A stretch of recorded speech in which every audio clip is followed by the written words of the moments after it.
Welcome to the Whorrific podcast, a witchcraft and sex work centered discussion on transforming the systems we hold inside ourselves. My name is Morgan Lafeuille, and I have years of experience as a psychic medium, business consultant, and sex worker. Ready to begin?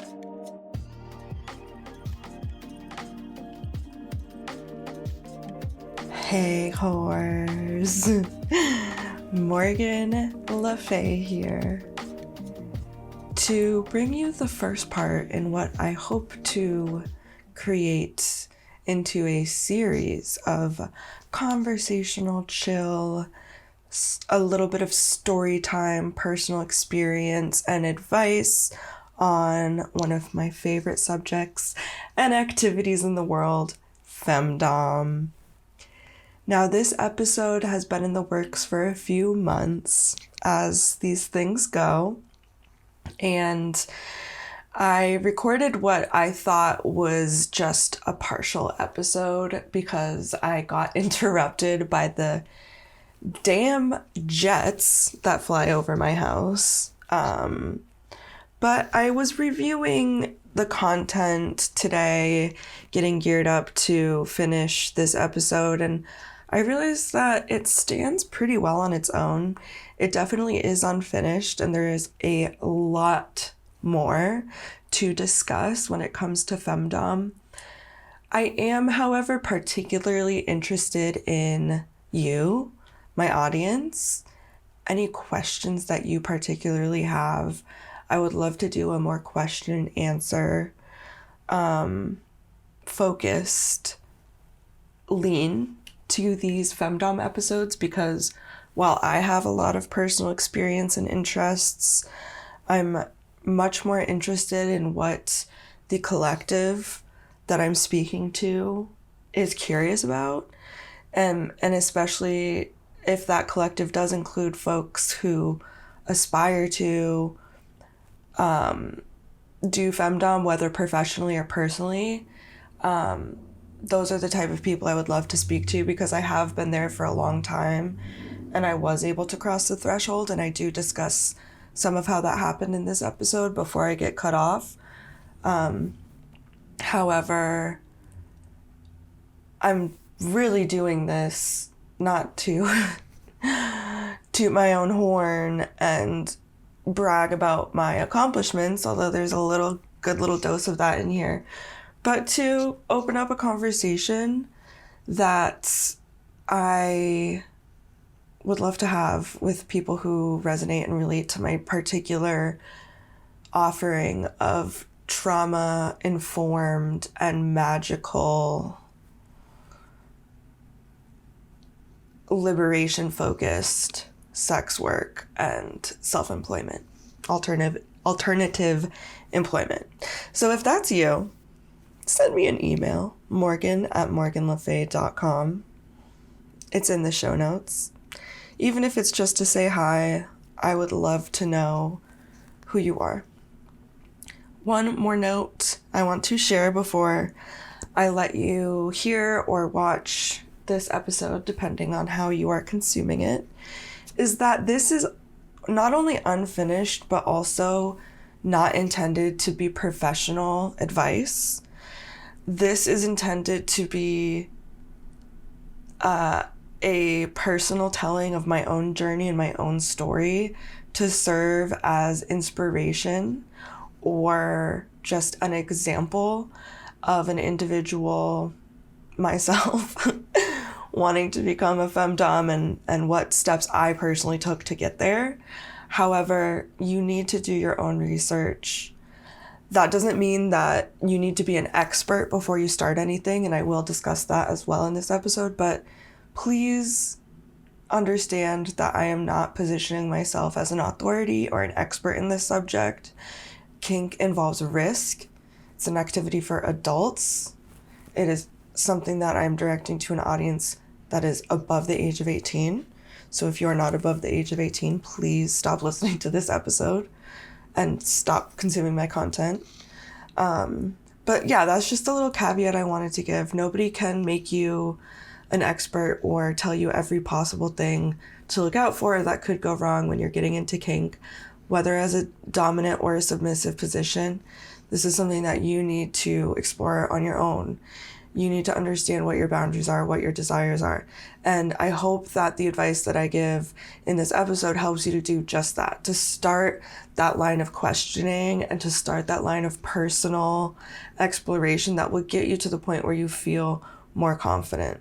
But once again, I just really hope that everyone listening to this and taking this information in knows how important it is to respect your own boundaries and other people's boundaries, and to understand the basics of consent when getting into any sort of relational or partnered experience.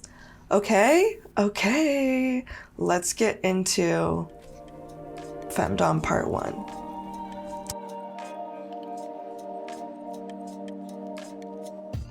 I have been working very, very diligently in therapy over the last 2 years to express myself authentically, not just in the sense of sharing everything that there is to share about myself, but in the sense of being who I want to be, of walking my talk, of practicing what I preach. And I definitely preach. I obviously have a podcast and I liked getting on, I'm not gonna lie, I like getting on my soapbox. I have a lot of opinions and advice and everything, but this year and this last 2 years, it's really been about putting the pedal to the metal, putting money on it, if that makes sense, putting my skin in the game when it comes to living out the lifestyle that I know is right for me. I have struggled so long in my life as a survivor of CPTSD with allowing my fear of others' disapproval to hold me back from sharing the truth of who I am and what I'm capable of with the world. This is kind of the first thing that I want to say about femdom is like, you have to start with desire. You have to start with the desire to live that life authentically. This is sort of the thought or the idea that came into my mind. It was sort of a series of events that began with just me having a really, really good day at work and practicing femdom. I had the biggest send that I've ever received from a sub that I have been playing with and dominating for a few weeks, maybe a few months at this point. I met them on StreamMate. I meet all of my best fin subs on StreamMate. You are welcome for that advice. I met this sub on StreamMate. We've been getting along really well, and he has been really enjoying sending me his paycheck every couple of weeks. And most recently, I took almost equivalent in one day to a month's rent for me. And in 1 week from him, I took more than a month's rent. So that's kind of like, I was like, okay, I figured something out. I know how to do something now. And this isn't my first drain or anything. I don't like to, who doesn't like to brag about it? Obviously, I'm telling you, but like, this was the first time that I received a send where I was like, I don't even feel like posting a screenshot of this on Twitter because I'm just like so overjoyed and pleased and happy, and I feel so successful and confident with what I've done and what I am doing, and that it works, and that I know what I'm doing, and that I can do it, and that I am dominant. And I was just reflecting on the time 2 years ago when I was like truly, I would say, a baby dom, especially a baby femdom. Femdom being one of my favorite kinks. So just for those who don't know, femdom is a sort of, it's underneath the umbrella of femdom. Femdom is like female domination, and then findom is financial domination. So if you ever heard the term like pay pig, that would be a findom term. And I can get more into this maybe as the podcast progresses, but maybe if you have questions about this, you would like to send them in to me. My email is located in the show notes. Morgan at morganlafeuille.com. Please send me your questions so I can do more episodes like this. But anyways, I was reflecting on the time 2 years ago when I was a baby femdom, and I was like, am I faking this? Am I just like pretending to be into this so that I can like say that I'm into it, so that I can like be impressive to other people? Does this resonate with anyone? I was like, maybe I'm not even dominant. Maybe I just like really want to be cool, and I really want attention, so like I'm gonna become a femdom. And now, 2 years later, I can look back on that moment and say, obviously, I'm dominant, of course I'm into this, and of course I am a femdom. But at the time, I was like, I don't know, if I was a femdom, wouldn't I be like, have dominated people my whole life, and like always have just had this natural urge towards dominance and everything? And so like, this is my first lesson, is like, it starts with desire. And I think that this is true of like a lot of different experiences with kink, but I think it's particularly true on this subject of like being somebody who considers themselves a femme.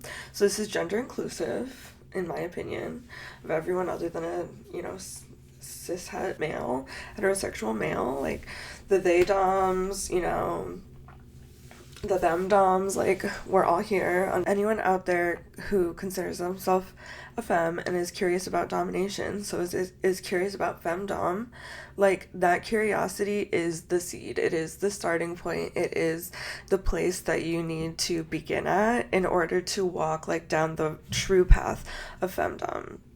And don't let anybody tell you, especially strangers on the internet, don't let anybody tell you that if you are X, Y, or Z, then you're not dominant.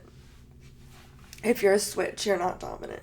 If you have penetrative sex, I've seen, you're not a femdom. If you get naked in porn, you're not a femdom.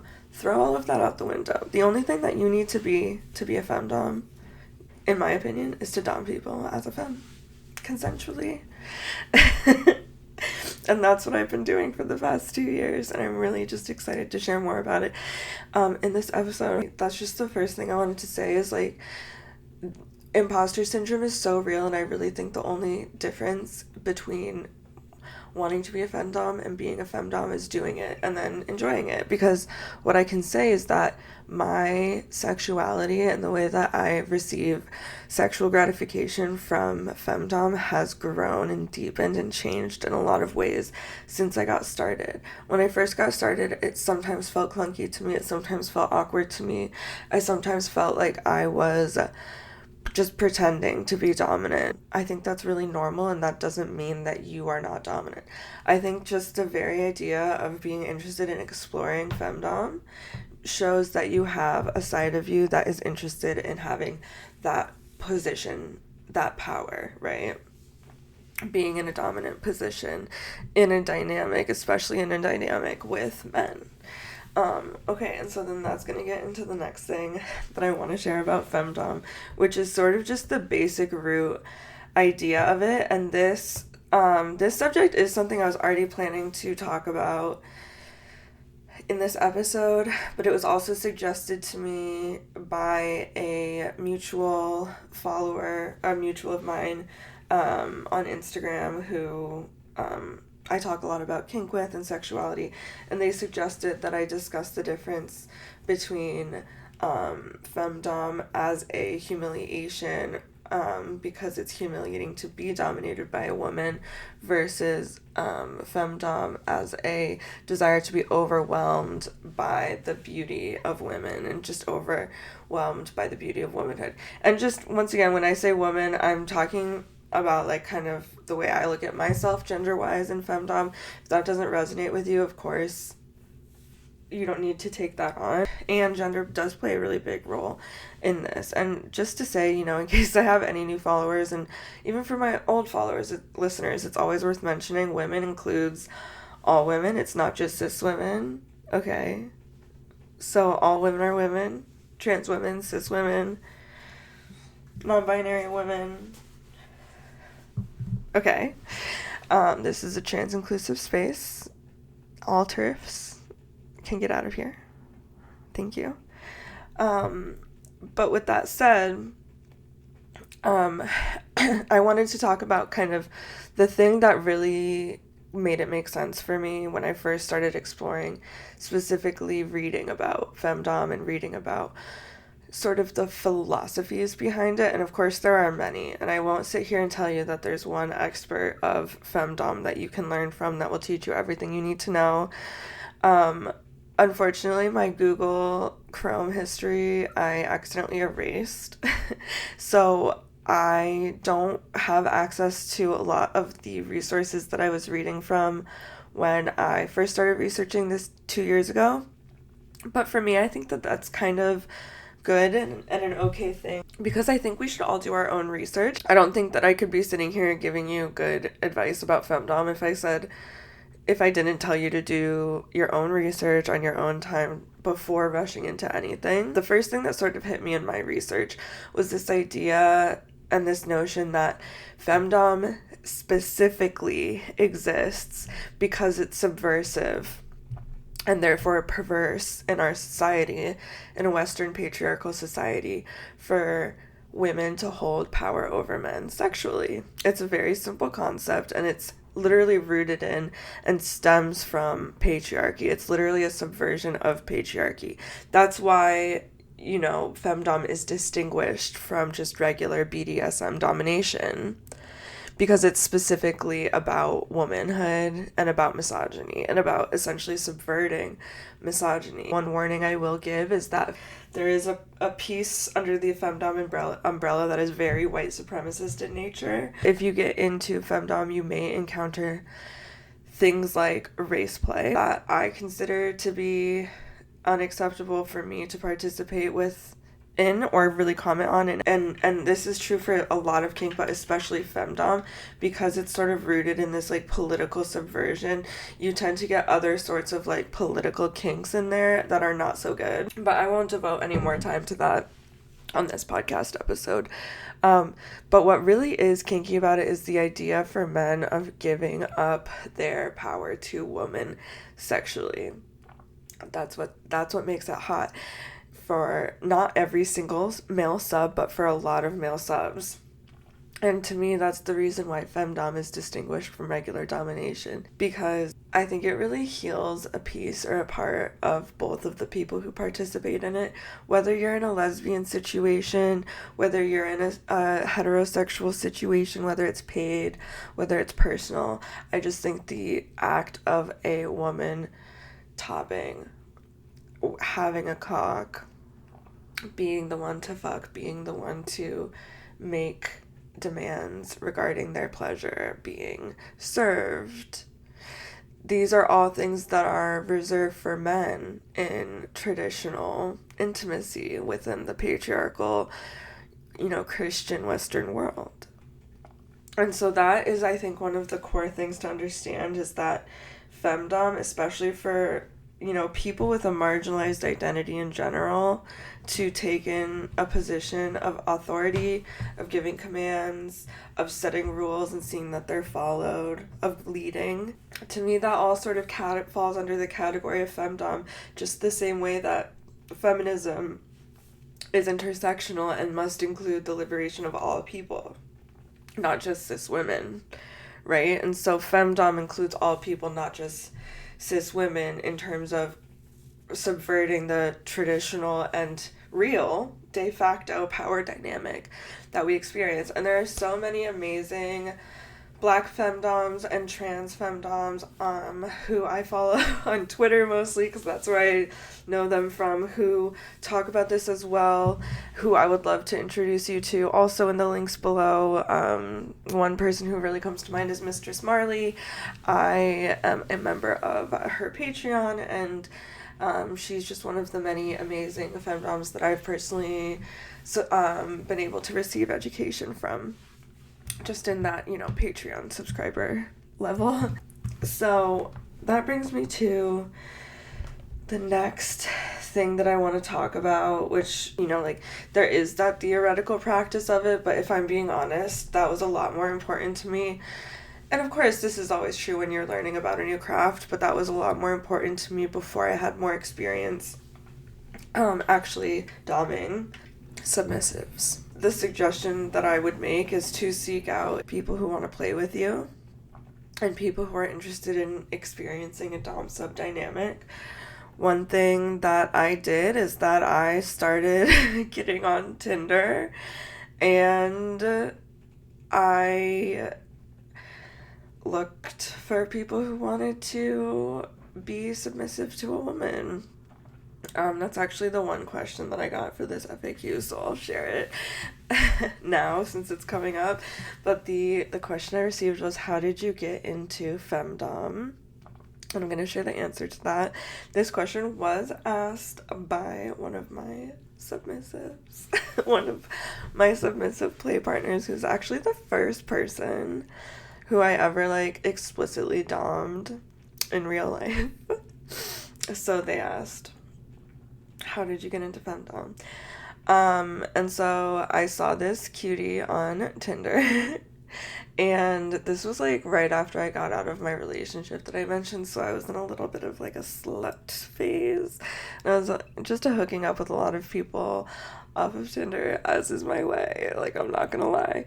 And, there's this one cute guy who kept, like, coming up on my Tinder. We were, like, matched, and then, like, I would see them, and then I made a new Tinder at one point, and, like, I matched with them again, and I was like, why isn't he asking me out? Like, obviously, like, there's a spark or whatever, and we think each other are cute, but, like, he's not asking me out. And then, like, right around the time that I start to really, like, think about femdom and research it and everything, I was like... well, wait a minute. And then I messaged him and I was like, are you submissive? And it turns out that he was. A big sub. Who knows that he's a sub and enjoys femdom, has some specific kinks that we share. Like, you know, like face sitting, like humiliation, like small penis humiliation. And so we just started talking about that, and I was like, yeah, so I'm, like, looking for, like, people to...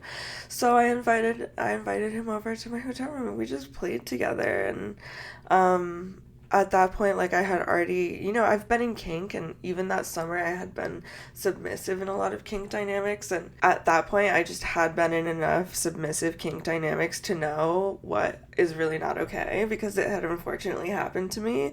So I had a lot of skills already, both from my experiences as a submissive, but also from my experience, frankly, as a psychic consultant and a community leader. I had a lot of experience and skills when it came to checking in, checking consent, understanding boundaries, looking at body language in order to sort of try to reduce any harm possible.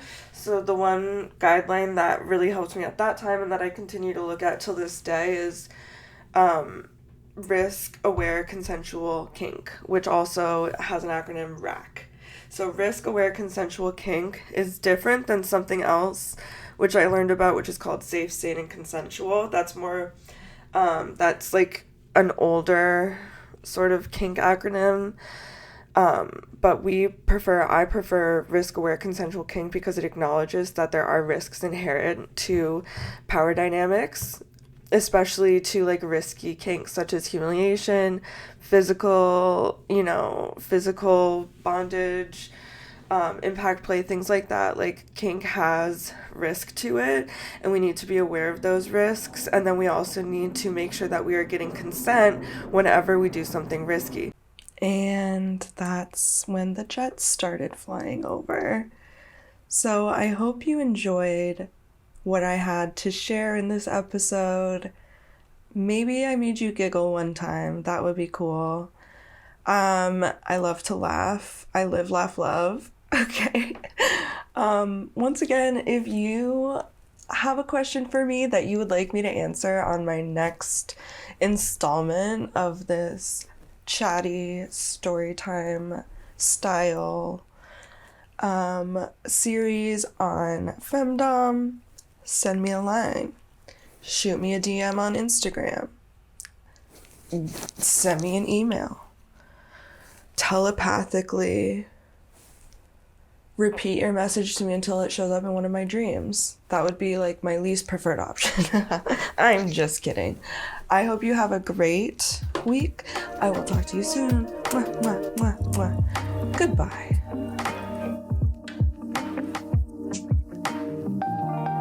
Thank you for listening to the Whorrific podcast.